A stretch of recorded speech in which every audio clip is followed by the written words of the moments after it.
Good evening বন্ধুরা, কেমন আছো তোমরা? আজ সানডেটা কেমন কাটলে কমেন্টে জানিও। কালকের থেকে তো আবার দৌড়ঝাঁপ শুরু, টেনশন শুরু, মানডে টু স্যাটারডে। তো বন্ধুরা, আজকে আজকে আমি আমার মাকে খুব মিস করছি। উনি 2020-তে মারা গিয়েছিলেন। তো ওনাকে মনে করে দুটা লাইন বলতে যাই, তোমরাও একটু শুনো।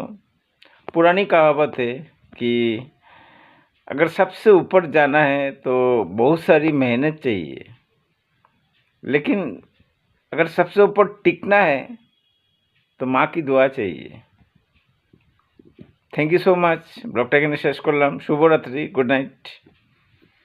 কালকে সকালের বেলা আবার নতুন করে নতুন চিন্তাভাবনা নিয়ে তোমাদের সাথে দেখা হবে।